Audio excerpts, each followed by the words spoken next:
Raman Kapoor, a member of the advisory board of the Indo-American Arts Council, IAAC. I am pleased to welcome you to the 6th IAAC Literary Festival, which runs from December 4th to the 13th. IAAC brings you authors, thought leaders, storytellers from around the world, the best of the best. Many of these stories originate from the Indian subcontinent.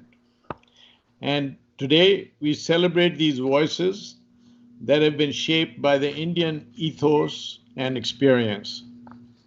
In these unprecedented times, our collective shared experiences, voiced through literature, reshape our perspectives and uplift us. We have an incredibly special book launch today. Mr. Rajamannar, Chief Marketing and Communications Officer and President Healthcare Business for MasterCard, is premiering his book, Quantum Marketing, Mastering the New Marketing Mindset for Tomorrow's Consumers. Moderating the conversation with Raja will be Mr. Rakesh Kaul. Let me welcome Rakesh into the studio first. Hello, Raman. Greetings. Yeah, welcome, Rakesh. Yeah, it's great to have you here. Rakesh is the rare combination of a business leader and a novelist. He is a business leader who has managed over 400 global consumer brands, from health to finance, merchandise, nonprofits, as CEO and as chairman. He served as senior advisor to the Carlyle Group for their consumer and retail portfolio. He's also, as I mentioned earlier, an author, including his bestseller, The Last Queen of Kashmir, published by HarperCollins, and his most recent novel, Dawn, The Warrior Princess of Kashmir. If you have not read it, I urge you to get a copy right away. Rakesh is also Vice Chairman of IAAC. Rakesh, welcome once again. And now let me welcome the star of the program, Rajamannar. Yeah. I'm sure you've all seen his book, but if you haven't, Rajamannar is a globally recognized marketer, an innovative thinker, a transformational business leader, and a highly successful brand builder. Starting as a marketing trainee, he worked his way up through different companies, industries, geographies around the world to become the Chief Marketing and Communications Officer of MasterCard, which he's built into an iconic brand and that is now rated amongst the top 12 brands globally. He was named Global Marketer of the Year by the World Federation of Advertisers, as Forbes' top 5 world's most influential CMOs, Business Insider's 25 most innovative CMOs in the world, Adweek's 10 most tech-savvy CMOs, and these are really only a few of the many honors and awards, including being inducted into the CMO Club Hall of Fame. So with that, I turn this over, Rakesh, to you to moderate, to start the conversation. Ramanji, thank you very much for having me and really appreciate the opportunity. And it's always a pleasure seeing you. Thank you very much. Thank you. Welcome, Raja. Yeah. Go ahead, Rakesh. So, Raman, thank you. It would be remiss of me not to say a few words about you to the audience. You yourself have had a very distinguished career with senior management positions at Sharing Plow Corporation, including serving as president of Sharing Plow's global animal health business before serving as president of Warwick Pharmaceuticals and president worldwide, human generics, and Sharing Plow's U.S. pharmaceutical legacy products business. You're currently heading a pharmaceutical business right now as an entrepreneur. You are a leader in the nonprofit world. And I guess, Raman, it needed the two of us when we saw Raja's incredible background in marketing and health. It's frozen. Benefit the most from his incredible background. And so let me start off. Here is this incredible book that we have, and quantum marketing. And Raja, let me ask you, what led you to this provocative title, quantum marketing, implying that everything that came before it was classical marketing? So, in fact, I think, Rakesh, this has been quite a journey for me. Having been in the field of marketing and business for almost the last 37 years, I started really trying to conceptualize how marketing was evolving over the ages. And what struck me was, if you look at the world of physics, now, the world of physics, what are we trying to do? You typically try to make sense of everything that is there around you and see how they work and then make them work for you. That was classical physics, which worked for centuries brilliantly. However, when mankind started discovering the outer space, classical physics would just not be able to explain the phenomena. Likewise, when you go to subatomic particles, classical physics would not do. Or if objects are moving very rapidly, classical physics fails to explain the phenomena. So a new field of physics was born called quantum physics, which is actually really the foundational aspect of everything that we do today, whether it is launching rockets into space or whether you are splitting atoms or doing whatever else we are doing, scientific advances. So in exactly the same way, when I look at the field of I am seeing that marketing has begun to fail. So, Raja, I must say, when I picked up the copy of the book, the first thing that I was struck by was the title, Quantum Marketing, which implies by definition that everything that preceded it is now merely classical marketing. Can you provide your background insight as to why this title, please? Absolutely. Rakesh, I have been in the field of marketing for 37 years now, both marketing and managing businesses. And over the years, I started seeing how marketing was evolving. And it has actually come to a stage where it is at the inflection point, which is going to be rather profound. Just to draw the analogy with the world of physics. Now, physics is the science with which we try to understand everything that's happening around us in the physical world, how they work, and make them work for us. It worked brilliantly for centuries, literally. Classical physics, for centuries, it worked very well. However, when mankind started figuring out things, able to look into the outer space, they found out that classical physics just doesn't explain anything out there. Or when you go to the other extreme, which is look inside the atoms, the small minuscule spaces that are there, classical physics doesn't explain. Or when objects travel extremely fast, approaching that of light, the speed of light, again, classical physics fails.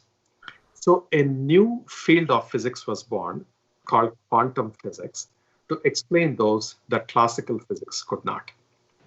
Now, when I look at marketing, we are exactly at that same point of inflection where there is so much of technological change that's happening There are dozens of new technologies that are coming at us like a tsunami, be it artificial intelligence, augmented reality, virtual reality, autonomous cars, Internet of Things, wearables, you name it. There are dozens of these.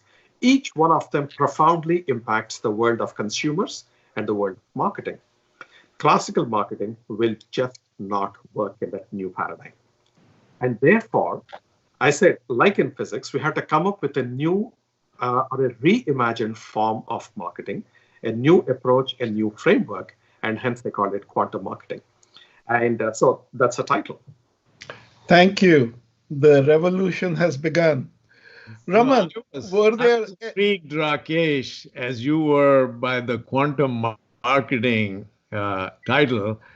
I was intrigued by the fifth paradigm. Yeah. So I was curious how you came to focus on that, Raja.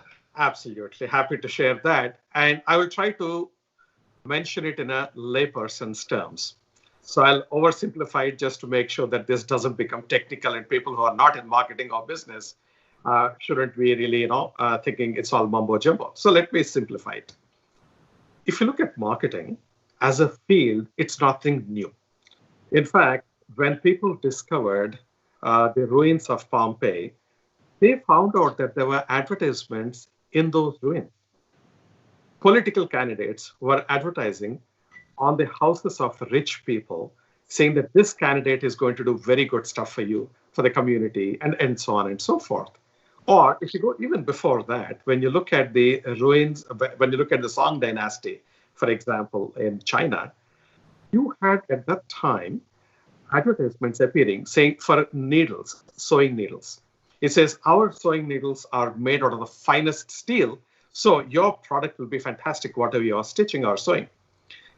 So it's a very old field, come to think of it, but it was evolving pretty rapidly over the years. And what I call as the first paradigm was all focused on the product.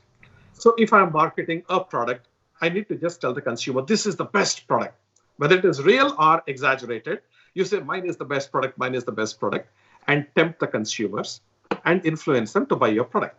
That was basically paradigm one. And therefore, what happened is businesses were constantly trying to improve the quality of their products.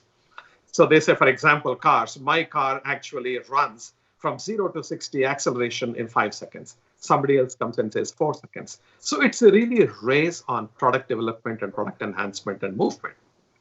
However, marketers have hit upon psychology, sociology, and anthropology. They said, look, man, I don't even have to talk about product because my product somebody else can match or better. But if I give an emotional package to the whole thing, it's very difficult to replicate because once you are in somebody's heart through emotions, there is no rational way of moving them out and displacing them and occupying that space. So that was paradigm two. It was all emotional marketing. And emotional marketing became so phenomenally popular that people even started to completely ignore the product. So you don't even have to talk about the product, its qualities or performance. You simply talk about emotions. Classical example of this is MasterCard, right? Hugely successful campaign called Priceless. So what do we do there? We show a father and a son going to a baseball match. So we say price of the tickets, some $10, soda, $5, autograph ball, $40. But time spent with your 10-year-old son, priceless. There are certain things that money cannot buy. That's what you need to focus on. They are priceless. For everything else, there is MasterCard. So the key thing is you're not talking how great MasterCard is. You're not talking about what's the security or the credit limit or the rewards, nothing. You're focusing completely on the emotion between a father and a son. And it became an iconic campaign which is running to date, even after 20 years. Coca-Cola says, open a bottle of happiness. Now, what does it mean? Nothing, if you were to really rationally look at it. But emotionally, it means a lot. And it is the emotional campaigns which are working. That is paradigm two. Then marketers discovered something incredibly powerful called data and internet, two technologies. The data analytics, which have been really, till then, they used to be in the purvey of folks like the economists, the researchers, and the geeks, in a sense. But marketers suddenly discovered the power of data And they started doing something called data-driven marketing or precision marketing. So instead of spraying your communication and campaign across millions and billions of people, you can be razor sharp. It's like a laser missile. You say, this is the person who is most likely to buy my product and is most relevant for my communication, and therefore I go to this person. And that was enabled by internet. So that was the birth of a new field of marketing called digital marketing and data-driven marketing. So this is paradigm shift. Then came, in 2007, the launch of Facebook. And that was by when mobile devices had become totally ubiquitous and they were all connected. So even the poorest of the poor people have a mobile phone. So which means now you as a marketer have access to the consumer 24/7. And unlike in the past where you had to wait for them to come in front of your television or to switch on their radio, now you're always there with them. I keep joking that the mobile devices have become like an extension of the human body. That's the last thing you see when you are sleeping or you're about to go to bed. And it's the first thing you look at when you're waking up. It's become an extension literally of a human body. And in that kind of a scenario, it's an incredibly powerful medium to reach consumers in an appropriate way. Of course, you can annoy the hell out of the consumers and they will reject you. But the fact is you have the opportunity and it changes the total dynamic on the one hand. And also social media, where people talk about brands, people talk about each other, and they actually make or break brands in a matter of a few tweets or a few comments. It's incredible, right? For example, there was one of the celebrities who has gone ahead and said, who does even look at Snapchat these days? That one single tweet had shaved off $1 billion+ of the market cap of that company in a matter of hours. Right, so that's the power of social media. So marketers had come up with a new field, and this is called social marketing or influencer marketing and mobile marketing. So this is paradigm 4. Now we are at the verge of an unprecedented level of disruption in marketing. So like I said, artificial intelligence is changing everything. You've got augmented reality, virtual reality, where you can show things at such a level of depth and immersion that is not possible hitherto.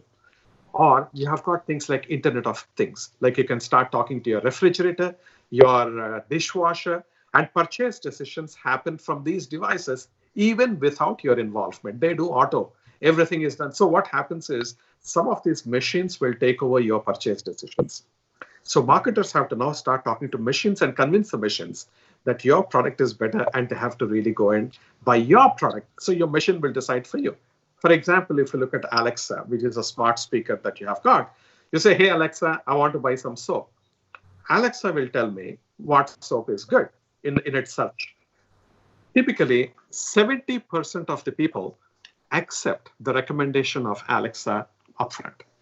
They don't even wait for other options. So what happens now? Alexa becomes the new decision maker in the purchase decision of consumers. Now, I, as a marketer, then need to know, how am I going to influence Alexa so that it doesn't exclude me, or at least it includes me, if not recommends me at the top? So Amazon might be the new boss in terms of who purchases what, even further than what they are. So in that kind of a scenario, it's going to be totally different. And this is, I'm talking about just one technology. There are dozens of technologies coming, and each one of them is going to totally put marketing on its head. This new paradigm is what I'm calling as the 5th paradigm.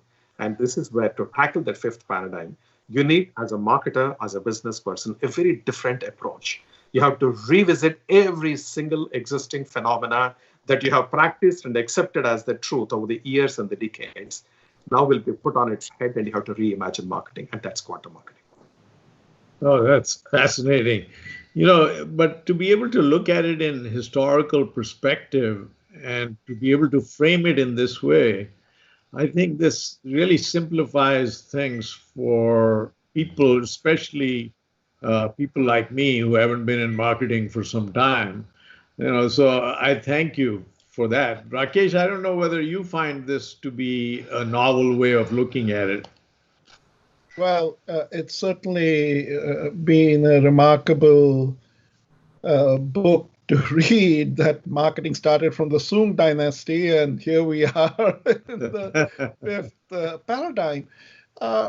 Raja, obviously, as one evolves, one also divests. And we see brands, most notably a global iconic brand like MasterCard, saying, look, what was sacred at one time, which is the name. Oh, we don't even need the name. We're just going to go with that recognition of the logo, the yantra, in a sense. The logo is the yantra, to use an Indian term. And then you guys, I read in the book, went beyond that. You went to the mantra. Do you want to share that story? I found that fascinating. I wish I had spoken with you before I wrote the book, because I would have borrowed this, framing of yantra and mantra, so which I'm going to shamelessly steal from you with your permission and then use it. You have absolutely captured it brilliantly, Rakesh. Mantra is all about sound, right? And there is a profound impact that sound creates in people's minds and hearts when they are said in a particular sequence, with a tone, with a rhythm, with a modulation, intonation, etc., etc. Now, making it simplified, basically, music has always been appealing to people across cultures, across continents, across generations. It might be different types of music, right? Now, I remember as I was growing up in India, we only used to have a radio. We didn't even have a television in those days at our home. On radio, you keep listening to some film songs, and you used to get advertisements. And the ones which I remember till date are those which are a jingle. So jingle is nothing but giving an identity to a brand in a sound form.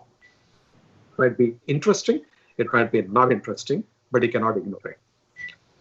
Now, what's happening, I was giving you the example of Alexa, right? Alexa is a medium which is not having any visual real estate. You talk to Alexa, Alexa responds back in voice, and the whole transaction is done, all the way from discovering something to purchasing something. Everything happens in the medium of sound or voice. So we said, though we have got a brilliant logo, which we call it the symbol brand, there are two circles, the red and yellow circles, which has been around for decades now, and one of the top 10 brands in the world today. It will be completely useless in this sound-only environment. And when you're talking in future of Internet of Things and wearables, like your refrigerator, your autonomous car, the driving, or self-driving cars, or your what would be the connected vehicles, the connected appliances that you have got, they are all going to be making some sound in a contextually appropriate way.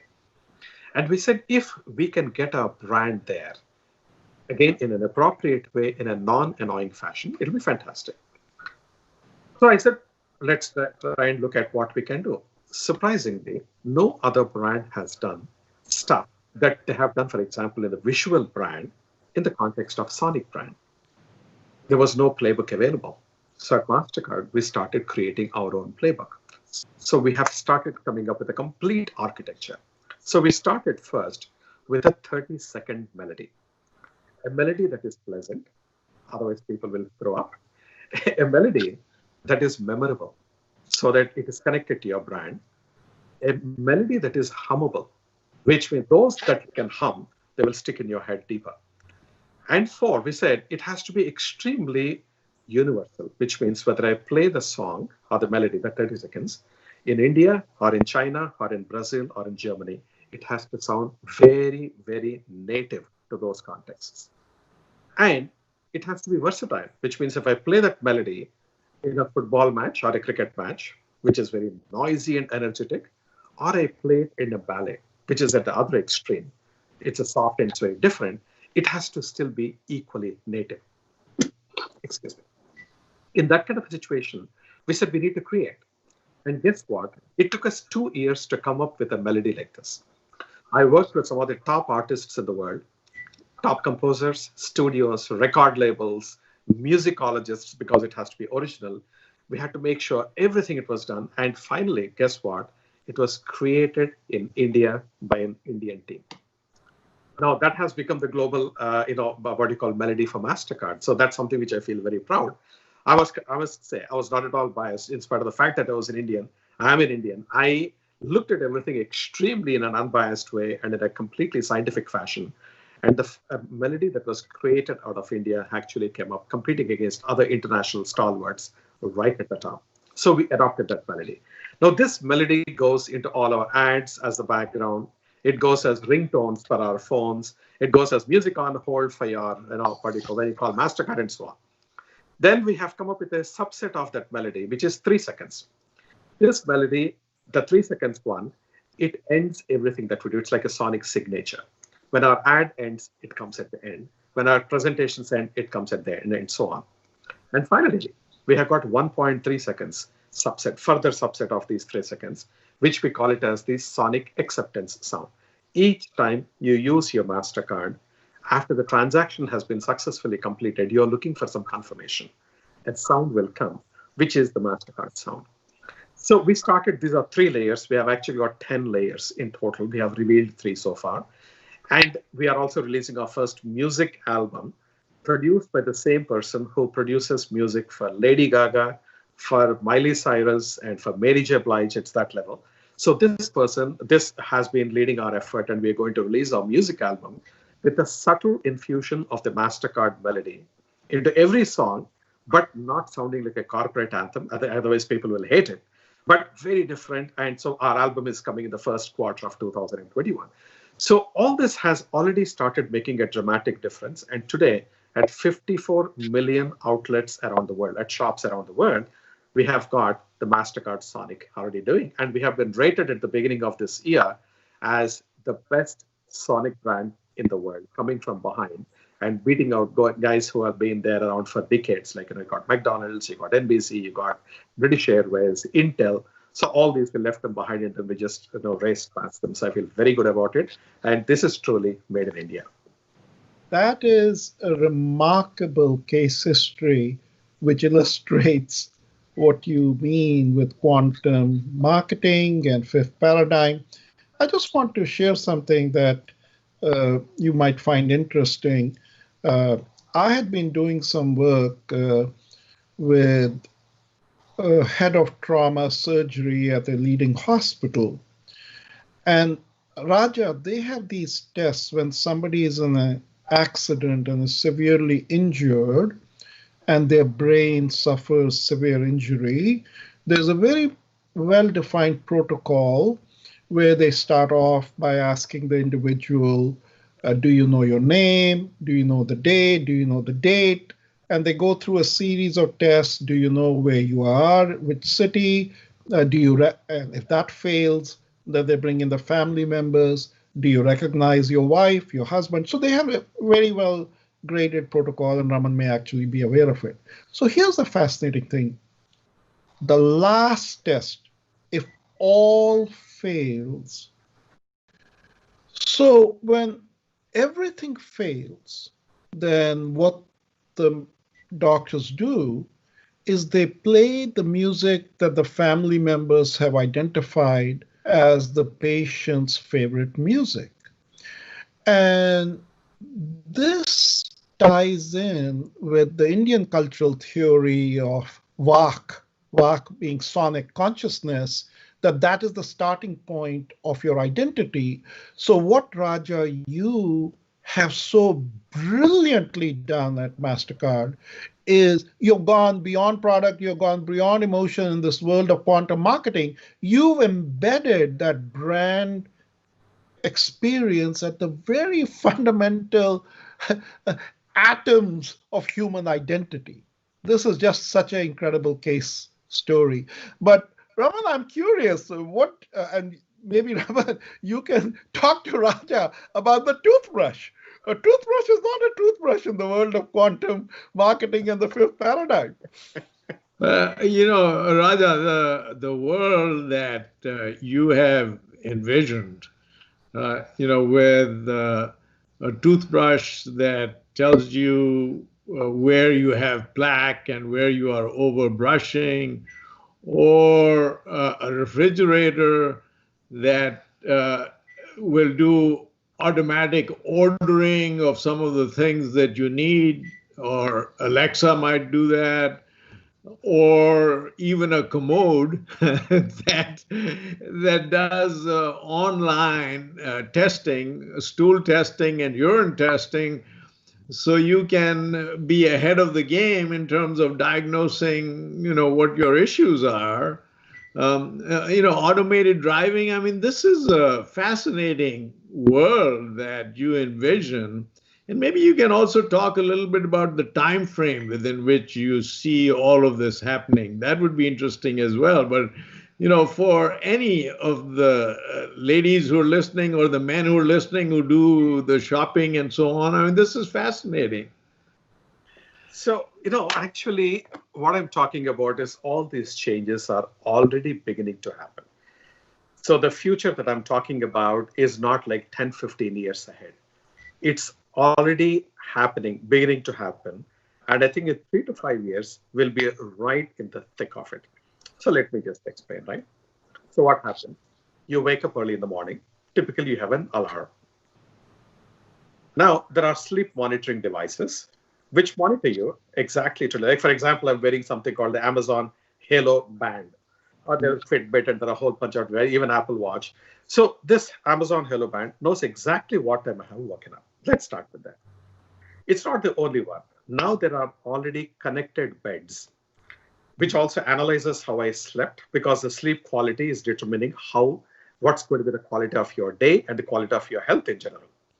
So there are multiple devices which you know when you have woken up. If you have set an alarm, your iPhone also knows. So and they cross-tabulate against each other somewhere in the cloud. So they know what time you woke up. The moment you wake up, your coffee maker will immediately know that you have woken up. So by the time that you go to the coffee machine after brushing your teeth, you need to have your coffee ready. The coffee machines today are actually capable of doing it today, right? They're called smart coffee makers. And they know exactly what percentage of what has to be chicory and this one, etc., everything, how you brew it and what strength and so on. You go to the bathroom, you start brushing your teeth. Procter & Gamble has already got a product. When you're brushing, it's a connected toothbrush, which knows exactly which parts of the teeth which teeth are you not brushing adequately, or if you're putting too much of pressure, it'll say you're putting too much of pressure, and you'll scrape the enamel away, etc. And it'll tell you how long have you done, and so on and so forth. It's a guided brushing experience. It sounds funny, but actually I like it, right? And once you have done that, you come over, pick up your coffee, you're there. Now, if you use the toilet in the meanwhile, Philips already has got a product, which is a connected commode, which can analyze your stools, which can analyze your urine, and it sends the data back to your doctor or to your healthcare provider or to the wellness center, call it whatever, along with your sleep data. So you have your cup of coffee. If it has dispensed 2 cups of coffee, it transmits that to your health app and says, today in the morning, Raja had 2 cups of coffee of this level. So this is the amount of caffeine which went, and so on and so forth. So every single aspect of the day when you're going through your newspaper, given that you have got devices, as you are getting ready, your Amazon Alexa or your Google Home, somebody is reading the news out to you, because your visual attention has to be on things. In the past, what used to happen, you would sit with the paper, which means you cannot do anything else other than drink your coffee. But today you can do something else. You can have your bath, you're shaving, you're doing, etc., and you're listening to the stuff while focusing on this activity. So multitasking is the name of the game. You do all that stuff, you're getting ready, you got wearable clothes. Today, clothes have wearable clothes, means the connected clothes. So they're called wearables. So there's circuitry in that which can adjust the temperature depending on what the outside weather is. And it can also give you the level of insulation based on what the outside weather is. And it can also track your pulse, your body metrics, you're sweating, you're not sweating, and everything it can track, again, report back. You come out, you wear your shoes, they will measure your weight, go back. Meaning what happens is the machines will take a lot of what you do with yourself to yourself. They do it for you. You're delegating those tasks. Or to some extent, maybe you're even abdicating those responsibilities to these devices to take care of you. You sit in the car, autonomous cars are just going to happen 3 to 5 years maximum. Already the first versions of autonomous cars I sat in, I saw them, they drive much better than I can. And I've been driving for God knows how long. So there is a little bit of fear that people will have initially, but it becomes the norm. When you are now in an autonomous car, you're able to actually watch TV programming. You can watch you can do your video conferencing because your visual attention is no longer required to be on the road. So in that kind of a scenario, your whole scenario keeps changing. Your whole lifestyle changes. Last one example I'll give you. When you get down in your car parking, now auto parking is a reality today. Cars park themselves. In fact, I have a car which today can park by itself. So it's not some future. I park the car, I get out. Or when I go and stand in front of my, within a certain distance, I beckon my car to come. The car will bring by itself in front of me. Now, Tesla has got that facility today. So it's not again some future.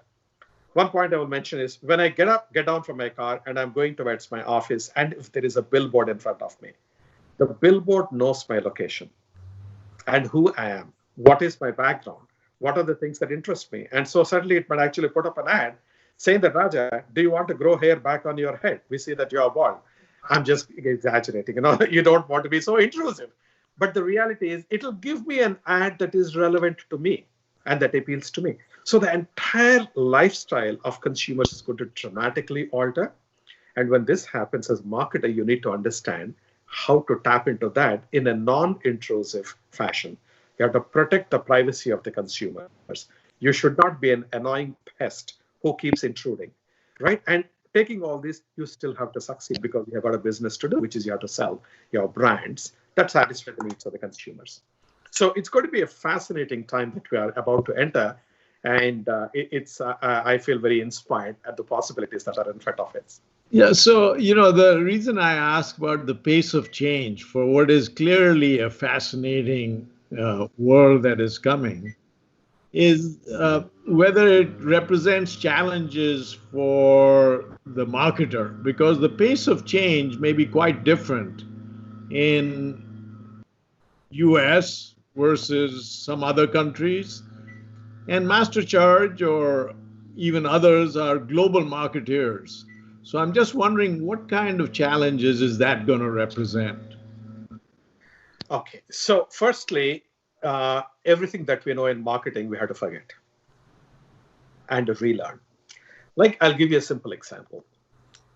Even today in management schools, when they teach marketing, they teach the theories and principles outlined by who I call as the father of marketing, Philip Kotler. Till date, he has done it decades back. We are learning those. We are studying advertising models which are decades old. For example, there is a model which says customer has to first be aware of a product. You have to create awareness. Then you have to generate an interest in the consumer's heart. Then you have to generate a desire. A desire is at a higher level of passion and movement than interest. And then finally, you should actually push the customer to go and take an action in terms of buying your product. And once they use the product, they're hopefully satisfied. So you reinforce post-purchase so that they feel good about the product, and then they rebuy your product. The cycle goes on like that. That's called the purchase funnel. Today, there is nothing like a purchase funnel. The purchase funnel has collapsed. Today, I might not know the product. I might not be aware of the product, but I discover it. And at the moment I discover, the decision has been made either by me or by machine or a combination, and I get the product. So if I had to follow the traditional model, I have to go through the whole funnel and say, am I running this campaign for awareness? Am I running this campaign for action? Is it a call to action or whatever else it is, etc.? You have to rethink the entire model. I'll give you another example. This is a little provocative, and I want it to be taken in the right context, right? I was looking at one of the articles in BBC, BBC.com. I fell off my chair when I saw it. It said that people in marriage, nearly 3 out of 4 people have admitted to cheating at some point or the other. 3 out of 4. I said, could it be true? Divorce rates that I saw are as high as 50%. Not necessarily all led because of cheating. It could be various reasons.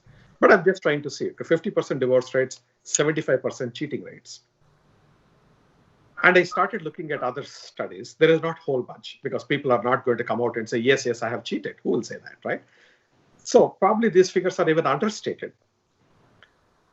Then I said, oh my God, now let me look at it as a marketer. or even as a analyst. If people have made an explicit commitment to be married, either with mantras or with religious contracts, religious ceremonies or legal contracts, whatever else it is there, and they are aware of the consequences of philandering. They know that if they stray and they are caught, there could be reputational damage, there could be financial damage, there could be emotional damage. So many things can happen. So they are committing, and they know that there are consequences of not being loyal. Still, they are doing it. Which means probably marketers have to now ask the fundamental question. If people are not committed to their spouses and they're cheating on their spouses, are we as marketers stupid to expect people to be loyal to our brands?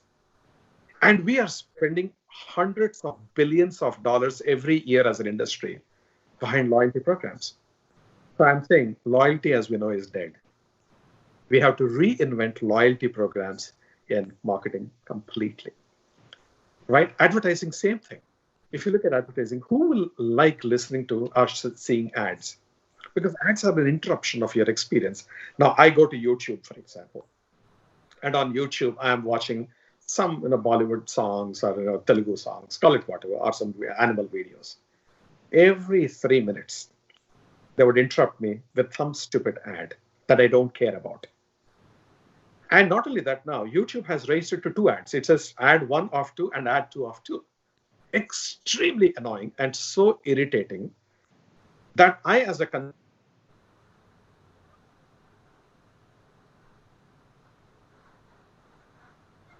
or I put something called ad blockers because the ads are there all over coming in. And these ad blockers will completely prevent ads showing up on my screen. And today there are already 600 million plus users who have put on an ad blocker. And the third one is I say, let me pay money. I'm so sick and tired of these ads and these interruptions.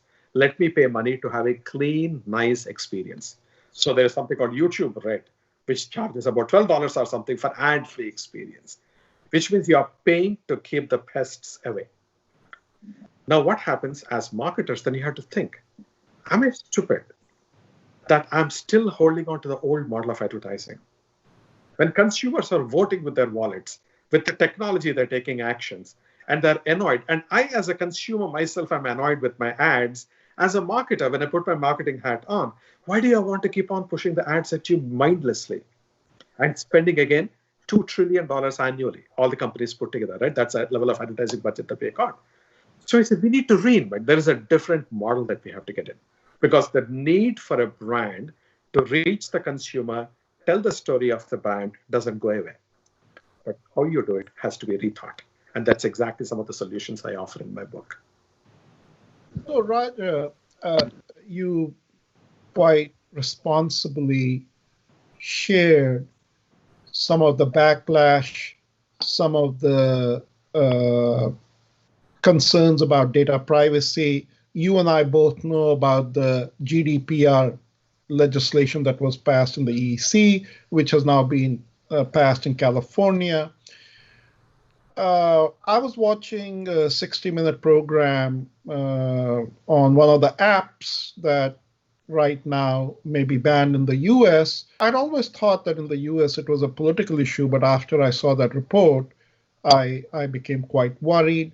There are clearly draconian steps. I think government of India is actually at the forefront. Now, again, there may be politics there, but one cannot deny that there is probably substance. So I want you to put the hat of the consumer. I want you to be a member of the audience who's thinking, okay, Raja has alerted me to the matrix marketing world that I'm already in.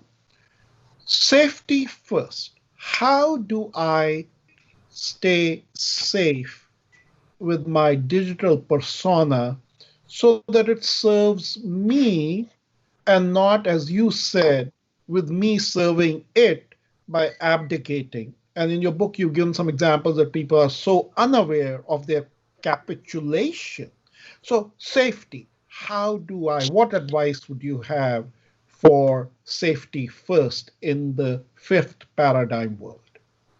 So, Rakesh, I'll give you, two answers to this question. Firstly, if marketers are using and leveraging data, it is unfair for them to dump the responsibility on consumers. I think the privilege of being a marketer also should come with the responsibility to keep your consumers safe, not to intrude into their privacy, not to snoop at them. Everything has to be permission driven, number one. Now, for example, before I'm a marketer, I'm a normal human being. And do I want my data to be seen by a whole bunch of people? No. If I'm sharing my data, do I know what I'm sharing, with whom I'm sharing, what will happen to the data? I need to know all this. So I'm a major advocate and a supporter of GDPR, which you referenced to in the EU, the CCPA, which is the California Consumer Protection Act, which again, I'm completely supportive of. So in principle, a marketer has to do his or her first duty is to uphold the rights of the consumers, uphold the safety and privacy of the consumers. So whether it is how they put their technology stacks, how they seek permissions, how they actually stay away from any practice that violates any of the consumers, that's going to be very, very critical. And I have written about this in the book Quantum Marketing as one of the chapters, a full chapter essentially on the ethics and integrity and data security and stuff like that, right? So this is one. Now look at the consumer side.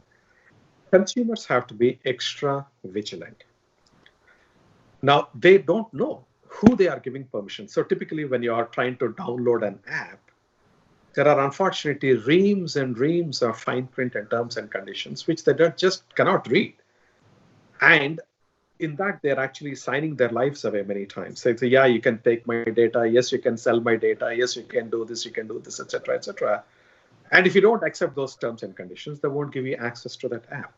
So as a consumer, you have to be very prudent. Just because something appears to be free, don't download it. Nothing is free in this world. There's a consequence to everything, right? Somebody is buying your attention. Somebody is buying your data. Somebody is buying something else in exchange for that. They're giving you the access to your free app or the information or the videos that you're enjoying or whatever else it is there. So there's nothing free in the world. You have to realize that and be very prudent of what you want to actually take and what not to take, number one. Number two, I would also say that there is, I think, a movement that's starting around the world, literally, that consumers are being more and more becoming aware of it. Like, for example, if you look at some of the apps that you download, and it's not just the apps, right? It's beyond apps, but I'm just giving this because people are downloading apps like there is no tomorrow. If it is free, download. If it is free, download. Now, some of these apps actually do have even the user ID and password of your financial accounts. Right? And there are reports. Again, I quote exactly which, the references to this I have given in my book. Now, that's a scary kind of a thing. Why would somebody who is doing something else, nothing to do with my finance, should have my passwords and user ID? And even if they have a legitimacy to take it for some reason, even with my permission, are they keeping it safely? Every other day, you're looking at data breaches and data hacks. So it's going to be a very, very, very difficult situation. So one of the key things is they have to talk to the regulators. They have to vote with their voices very strongly. So consumer advocacy is going to be very critical. On the one hand, marketers have to realize that they are responsible, they're accountable. Their big budgets come with big responsibilities. Regulators have to actually do what is right, by the consumers, and consumers have to be smart about themselves. And then see, there are a lot of consumer reports, for example, that come out. The problem is you don't know which is fake and which is real. Right? And there is nothing which regulates anything today of consequence in terms of fake reports, fake reviews, fake everything that's happening. I think, coming back to my point, there is going to be a reinvention of the entire consumer landscape in this quantum marketing. I'll give you a simple thing. There are a bunch of about, now I think it's probably well over 100 companies which have come together and creating something called a digital ID. So the digital ID, it's what it does is I give permission to the digital ID. It's a consortium, not for profit, as an example. This is just one of the many developments that are happening as we speak.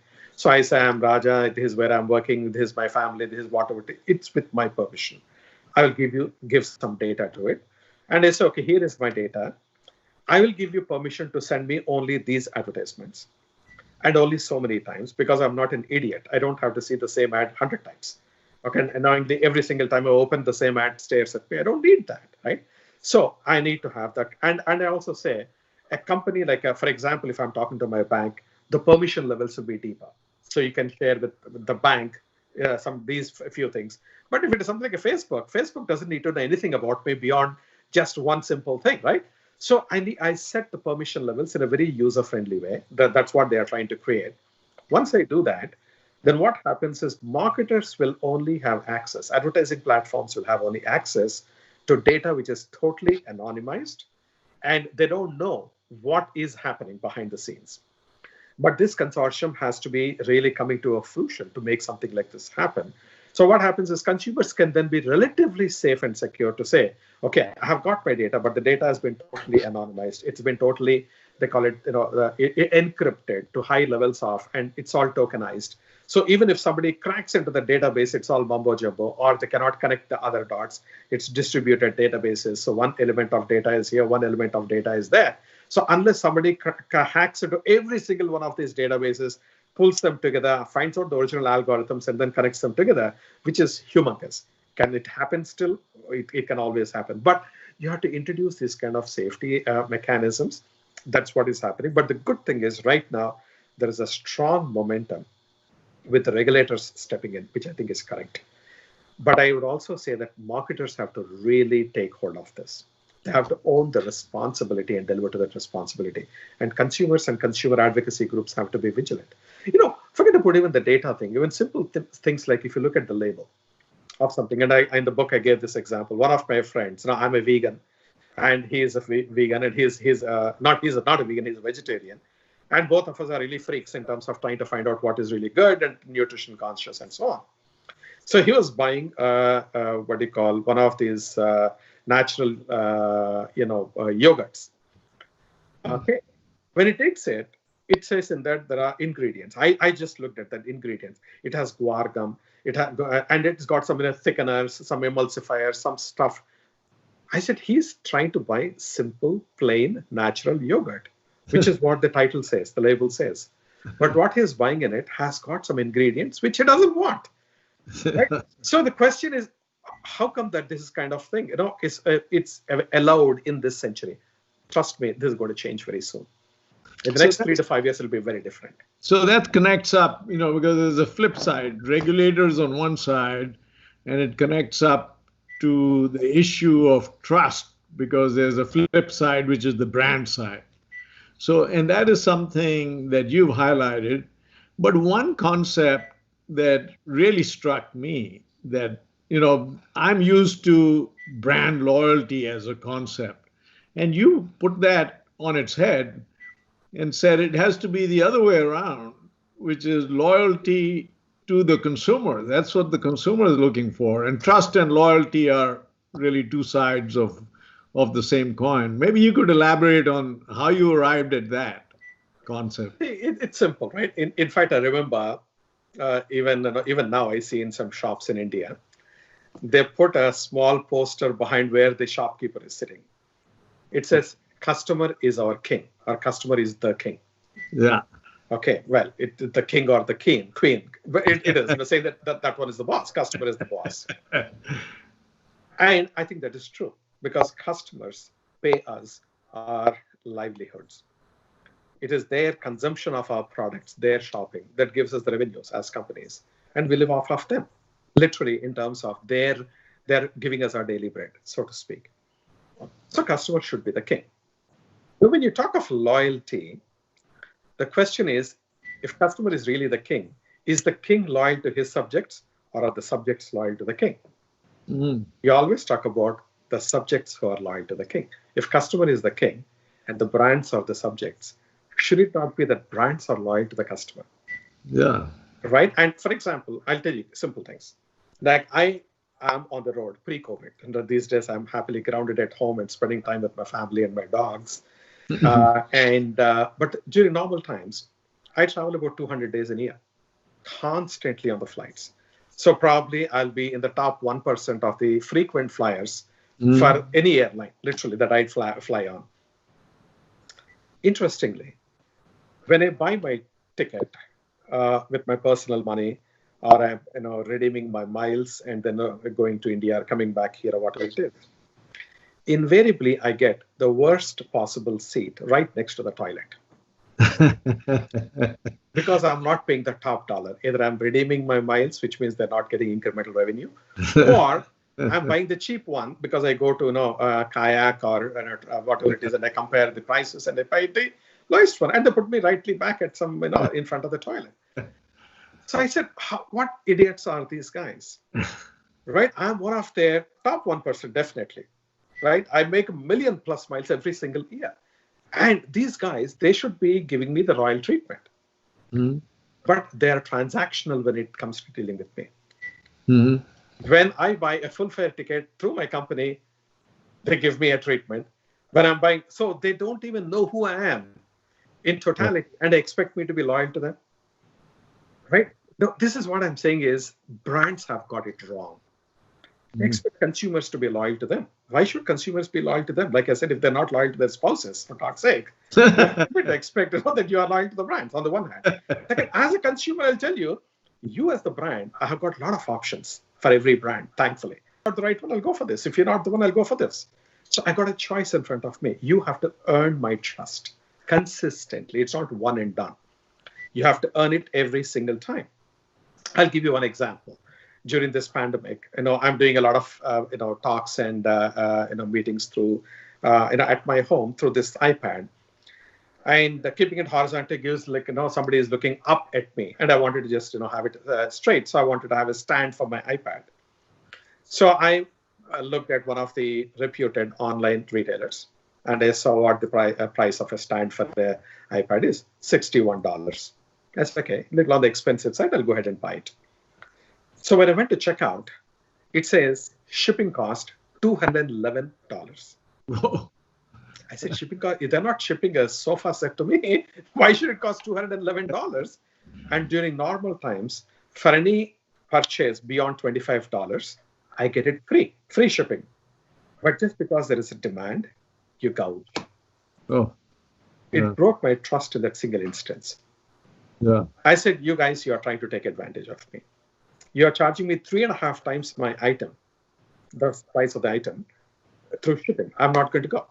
After that, I started doing comparative shopping. I said, how does this, and I suddenly realized I was being exploited all along.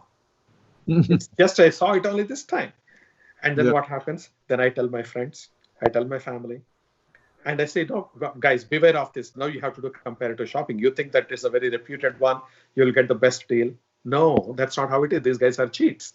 It breaks the trust. Now, will they ever be able to earn my trust? No.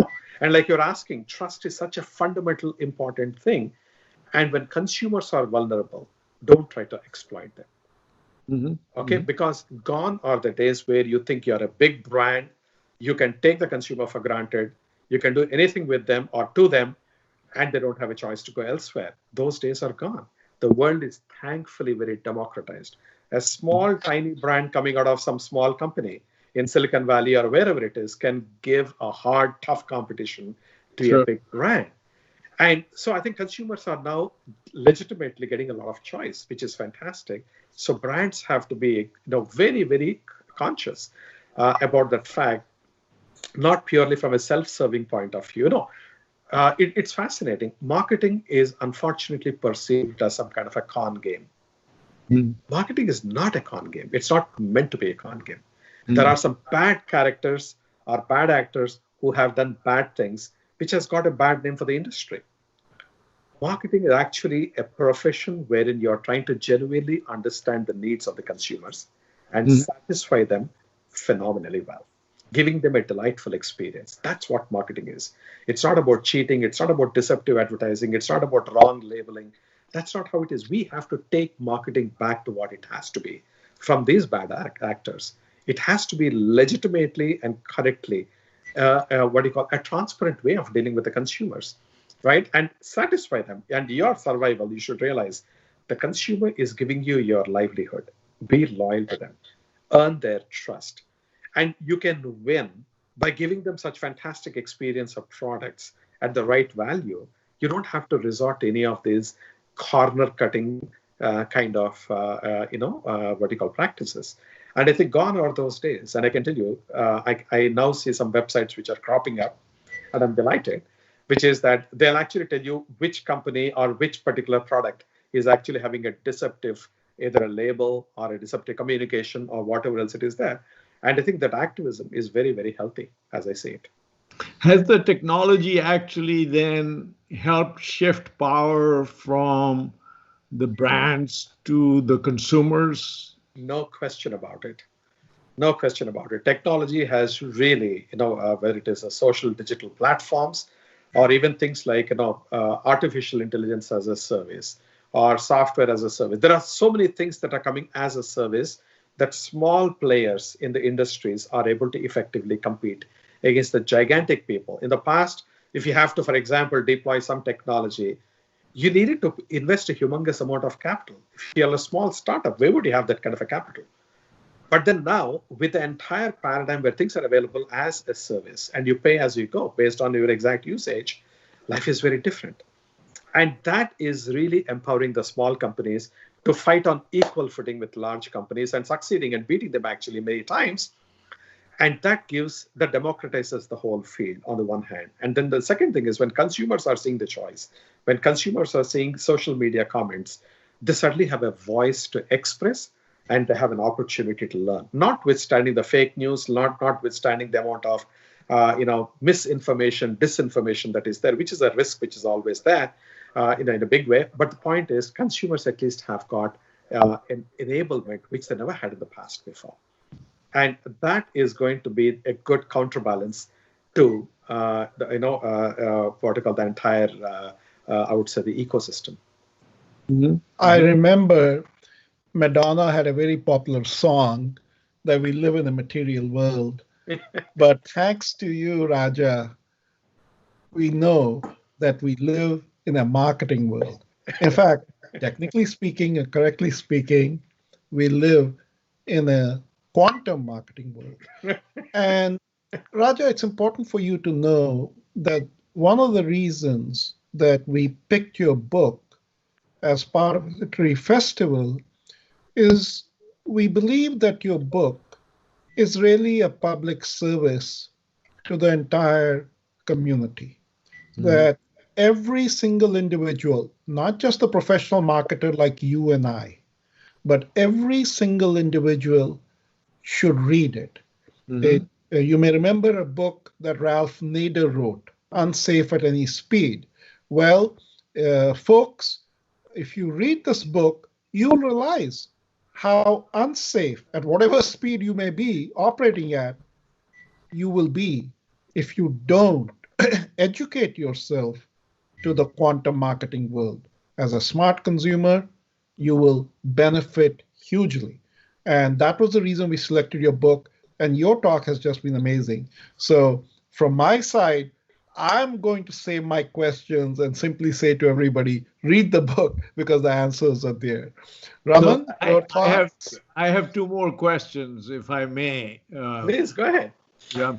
So one is, that there are some listeners who went to business school when they were still emphasizing the paradigms 1, 2, 3. What guidance or advice do you have for them to come up to speed so that they can be effective in paradigm 5? So I think you hit upon an extremely important point, Raman. So firstly, business people who have been educated even 15 years back, they have a lot of catching up to do because so much has happened in the intervening period in the last 15 years, and so much more is going to happen in the next 3 to 5 years. if they don't upgrade their knowledge and come up the curve, they will get obsolete very quickly. They'll get left behind. So that is a big risk that is there ahead of them.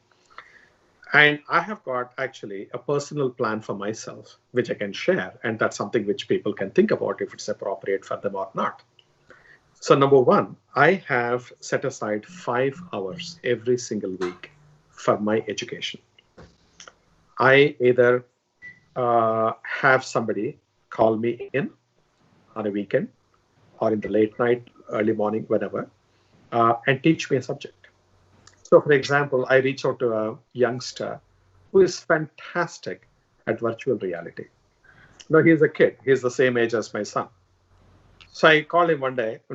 He is actually, the son of a friend of mine. And I asked him, say, hey, will you teach me? He initially thought I was joking. I said, no, I'm serious. And he took it seriously. And then he's actually taken classes for me and educating me on that particular topic. And I do this, and I reach out to some professors, or I go to Coursera, those free courses which are there. I do that, and I watch some of the brilliant videos that are out there, educational videos. I spend 5 hours meticulously marked on my calendar to educate myself. Number one. Number two, I try to read quite a lot.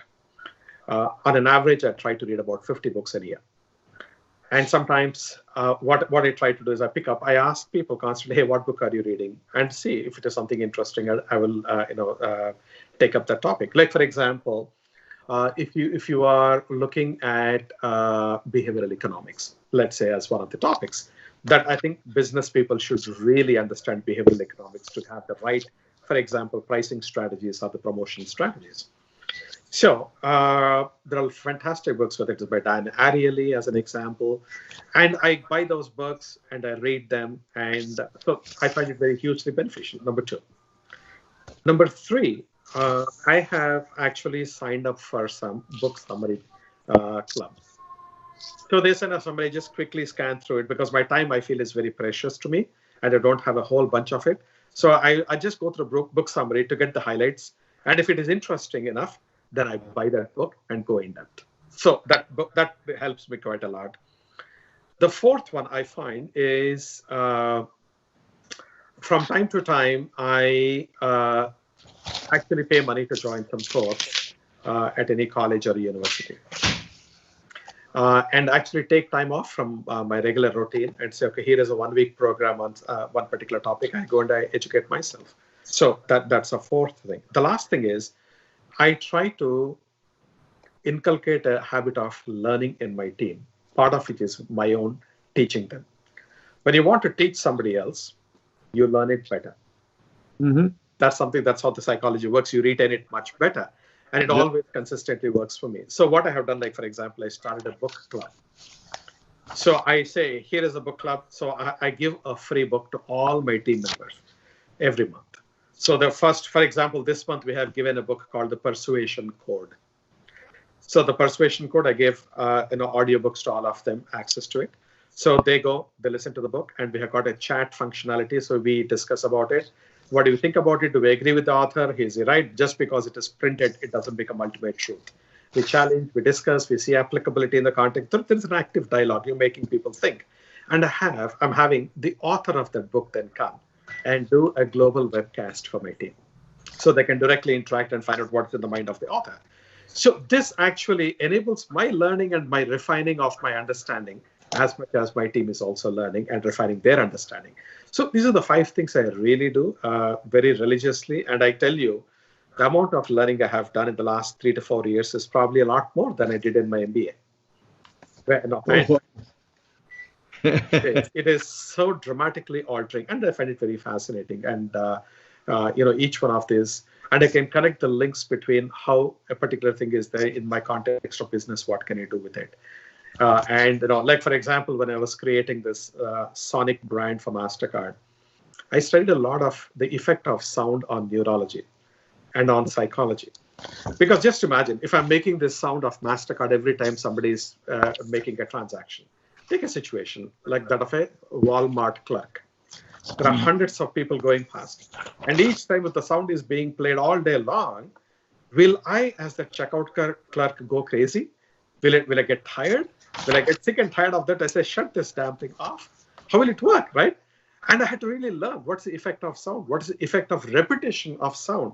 What is the right tonality so that it doesn't get irritating and annoying? So it was fascinating. So this is how I try to look for new fields and connect them back to my business or to my practice of marketing. And it greatly helps. And I don't think it's just only for marketing, but I think across the board, learning, I think, should be a journey. In this day and age, as we are having this inflection happening, people should learn. It's such a great opportunity because most of the stuff that you can learn from is free. Thanks to the internet. Thank you for that personal input and sharing of what you actually do, because I think that's the kind of guidance that will be excellent for young people in particular, but really it applies to all ages, including Rakesh, to you and to me. One final question for you, Raja. What is the sixth paradigm?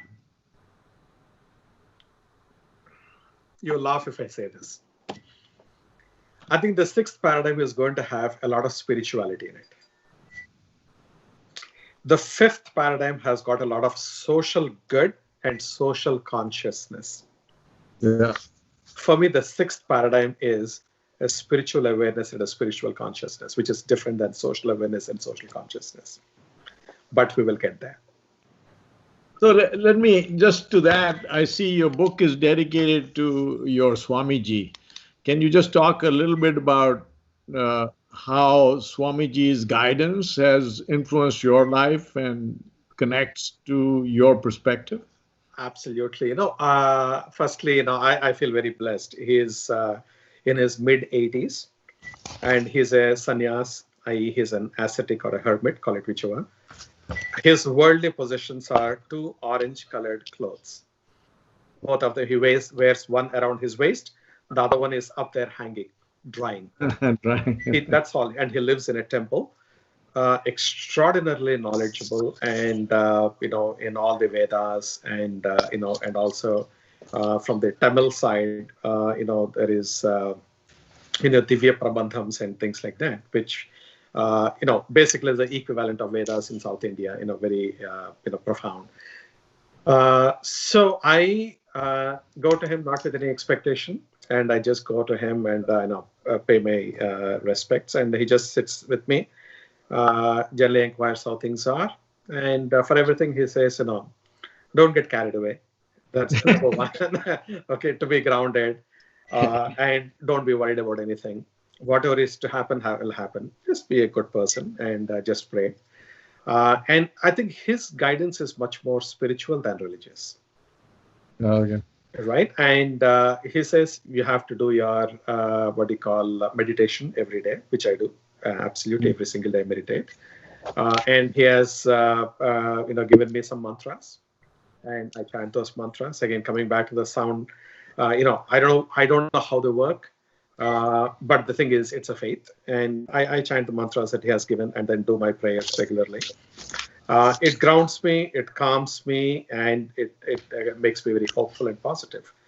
And most importantly, I would say that he has been literally, whenever there is any big success or there is a setback, you don't get swayed one way or the other too much. You take it in your stride. And I think that's probably been one of the biggest things for me. And also to really make you more think outside of yourself.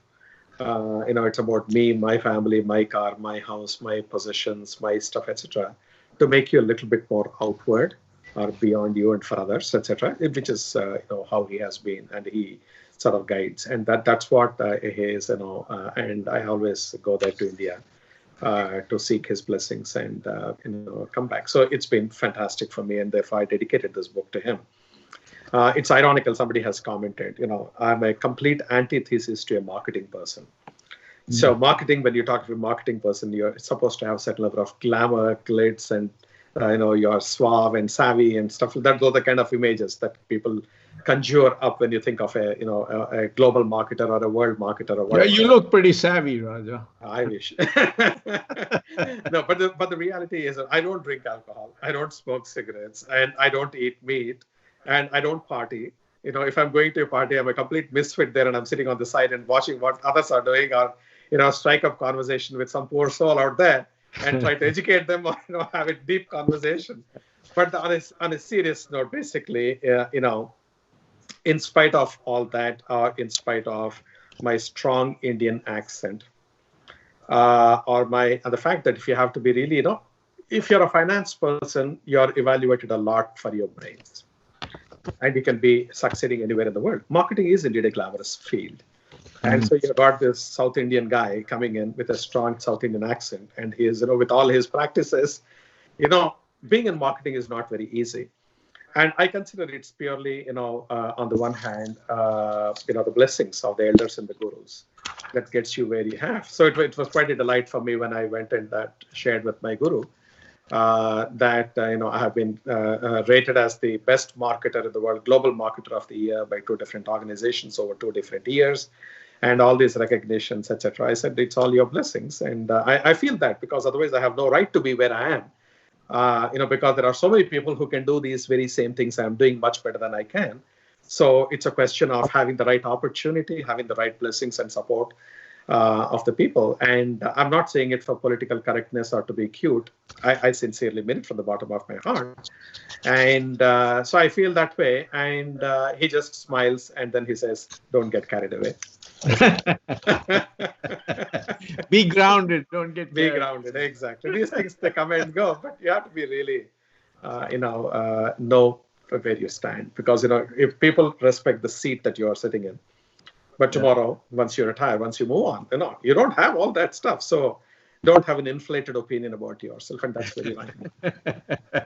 That's true. But look, you deserve to have a high opinion of yourself.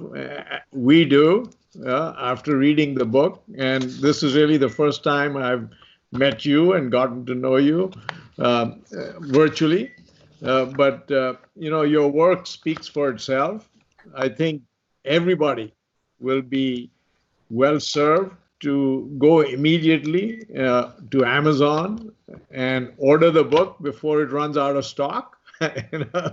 This has just been a remarkable 1 hour that we've spent together. Rakesh, thank you so much for your wisdom and input added to Raja's extensive knowledge and wisdom as expressed here. And Raja, thank you also for being so candid. Whether it is for emerging for MBAs and how you go about learning, or the spiritual guidance you've had, which will stand us all in good stead. So thank you so much. Yeah. Thank you, Ramanji, and thank you so much, Rakesh. Really, really appreciate the opportunity. And please stay safe and be well. Yeah. Thank you both. Thank you, Rakesh. Thank you, Raja. Thank you so much. Raja, thank you for a fun hour. Also for your curiosity and ability to simplify the concepts of marketing and the 5th paradigm. You've certainly done what you say CMOs should do. You've inspired your listeners to create magic for their companies. We could have looked ahead at the tectonic changes that are coming with anxiety, but instead, you have replaced that with excitement for what is up ahead. And I cannot wait to reread your book after this conversation. And thank you also for sharing those 5 items, 5 steps that you follow for weekly learning as part of your life, and also for sharing the advice of your guru, which I think is tremendous. Stay grounded and keep in touch with your humanity and spirituality. So thank you, Raja, for this wonderful time we could spend together. Hello, I'm Neely Lakhani, IAAC Literary Festival Director. I want to thank you for joining our award-winning authors and their wondrous stories. IAAC is a 501c nonprofit. Programs like the one you just watched happen because of contributions from generous folks like you. Please donate to the IAAC so that we can support our artists and sustain our cultural programs. It is simple to donate by visiting the IAAC website at iaac.us. Learn about the insider benefits that membership gives you. On behalf of the entire IAAC board, stay safe and see you at our next event. Thank you.